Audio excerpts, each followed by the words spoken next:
আসসালামু আলাইকুম। স্ত্রী এবং একমাত্র কন্যা রেখে ফারুক সাহেব মৃত্যুবরণ করলেন।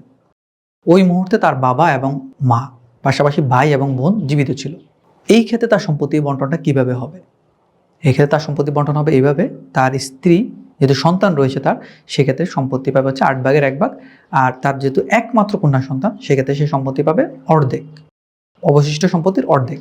আর বাকি পুরোটাই চলে যাবে হচ্ছে ফারুক সাহেবের বাবা মায়ের কাছে। এখন সার্টেন টাইমের পরে ফারুক সাহেবের বাবা মাও মৃত্যুবরণ করলো। সেই ক্ষেত্রে তখন বাবা মায়ের সম্পত্তিটা কিভাবে বন্টন হবে? তখন তার বাবা মায়ের সম্পত্তিটা অন্যান্য ছেলে মেয়েরা যেভাবে আছে সেভাবে পাবে।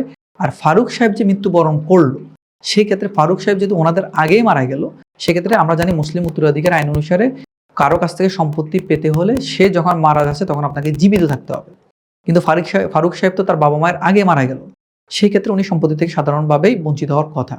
কিন্তু আমাদের 1961 সালের মুসলিম ফ্যামিলি ল অর্ডিন্যান্সের 4 ধারা অনুসারে লাওয়ারিশ প্রথাকে বাতিল করা হয়েছে। অর্থাৎ দাদা জীবিত অবস্থায় বা দাদি জীবিত অবস্থায় যদি বাবা মারা যায়, সেক্ষেত্রে ওই এতিম নাতি বা নাতনি যে থাকবে, সে তার বাবা জীবিত থাকলে যতটুকু সম্পত্তি পাওয়ার কথা ঠিক ততটুকু সম্পত্তি পাবে।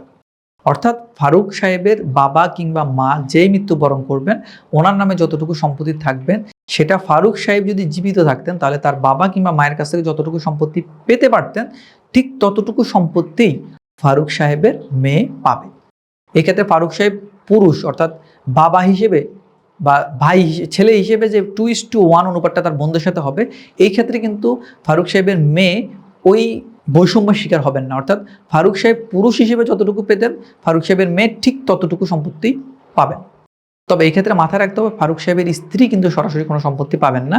সম্পত্তি পাবেন ফারুক সাহেব মারা যাওয়ার সময় ফারুক সাহেবের নিজের নামে যতটুকু সম্পত্তি ছিল, ঠিক সেখান থেকে শুধুমাত্র ফারুক সাহেবের স্ত্রী পাবেন। ফারুক সাহেবের কন্যা যে পরবর্তীতে তার দাদা দাদির কাছ থেকে সম্পত্তি পাচ্ছে, এটা কিন্তু ফারুক সাহেবের স্ত্রী পাবেন না। আশা করি বুঝতে পেরেছেন। ধন্যবাদ। আসসালামু আলাইকুম।